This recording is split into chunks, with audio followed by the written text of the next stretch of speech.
It is Chris. It is Thursday. It is June 20th, and I got a $100 speeding ticket for going 37 in a 25. Come on, man. All right. As you know, I watch polling quite closely. I talked about that yesterday in my episode on betting. And what I've seen of late in polling is very interesting. So there have been the 5 most recent national polls conducted have shown Joe Biden ahead of Donald Trump. Now, it's not vast, right? Let me read. I have my Post-it. Let me read what the results were. So these are the last 5 polls. 44 Biden, 43 Trump. 41 Biden, 39 Trump. 44 Biden, 43 Trump. 43 Biden, 42 Trump. And this Fox News poll that came out on Wednesday, 50 Biden, 48 Trump. Okay. The overall average of all of the polling, according to 538, which is an amazing site, and if you don't know about it, go check it out. It's affiliated with ABC.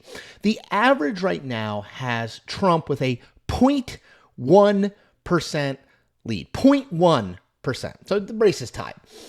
The question these numbers, these last 5 polls suggest is Biden moving in the right direction? So just to take the Fox News poll as one, and sidebar, whatever you think about Fox News, their polling is very credible. It's done by a Republican firm and a Democratic firm working together. It's quite good, serious. Take it as seriously as you take a poll from the Washington Post. I don't know how seriously you take any of this stuff, but from any major news organization. So what's interesting is the trend line, right? This is the first time they have had Biden ahead of Trump since October 2023. They basically have had Biden behind by 4 or 5 points throughout that time. And now he is at 50 and Trump is at 48. So again, it's not just the number, it's the trend line, and it's the internals of the poll. So I dug into it a little bit. One thing that I found fascinating, Biden's marks on the economy have been roundly terrible. Interestingly enough, 32% of people said that Biden's handling the economy is good or excellent in this poll, which is the highest he's been in the polling. Kind of interesting, right? Which occasions this question, are we witnessing a small Biden comeback? So I think the arc of the race since January has basically gone like this. In January, Trump was ahead, both nationally and in swing states, by somewhere between 1 and 3 points. Biden gives a State of the Union speech in March, very late, but in March, that is well received, and I think he looks competent and up to it, and Trump says that he's on cocaine. No evidence of that. And so I think Biden gets a little bit of a bump, largely because Democrats who were worried about him, didn't know if he could make it, say, okay, he's going to be our guy, we're going to get behind him. So he gets a little bit of a bump there and basically moves into a tie with Trump. What happened after that? So sort of April, May, Trump widens his lead back out to what it was in January. So now he's still ahead 1 to 3 points, or he's ahead again 1 to 3 points nationally, and he's ahead in most swing states, particularly Nevada, Arizona, and Georgia. Then the Trump conviction happens, right? 34 felony counts, guilty on falsifying business records, gets a ton of attention. Again, I don't think it changes much, but maybe perceptibly 1 or 2 percentage points. So I think that gets us to where we are now, which is Biden and Trump are back to where they were after the State of the Union, which is at least nationally. We haven't seen enough swing state polling to know, but nationally the race is effectively tied again. So I do think you've seen sort of little Biden boomlet and very little, but little Biden boomlet after State of the Union, maybe little Biden boomlet after the conviction of Trump. And that's where we're sort of going when we head into this debate next week. That Trump still has more paths to 270 electoral votes, but the race has narrowed somewhat. What do I expect to happen? Look, the debate will have a significant impact on the race. You're going to get tens of millions of people watching it. The first presidential debate is always the one that has the most eyeballs.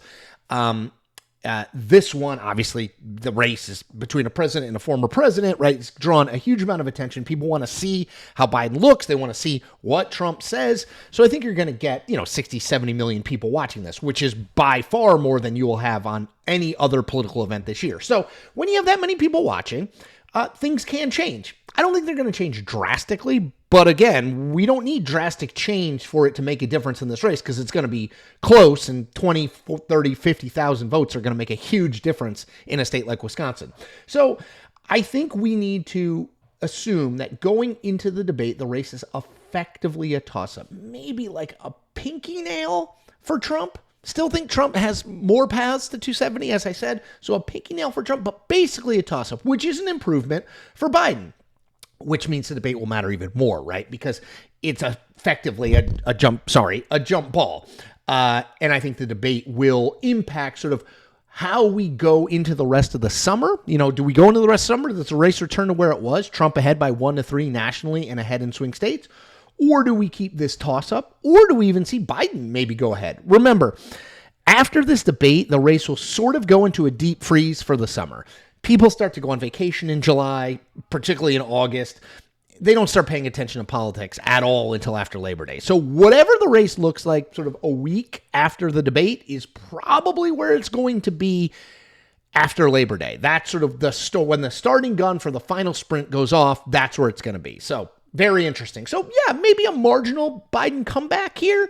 Again, I don't think he's going to be ahead by 10 points on July 1st, but he's in a better place, it looks like, based on the polling, than he was a month ago. And that's worth noting. All right, that's it for me today. Let's see. So tomorrow is Friday, so I'm going to do a live stream at 1 p.m. Eastern. Please tune in if you can. Want to get as many eyeballs on that as possible. And also, as always, I ask you to do 4 things. Subscribe to this channel. Like this video. Comment on this video. Not just because I want to beat the algorithm, but also because I want to build a community. And tell 5 friends. Heck, tell 10 friends and 5 enemies about this channel. All right, take care.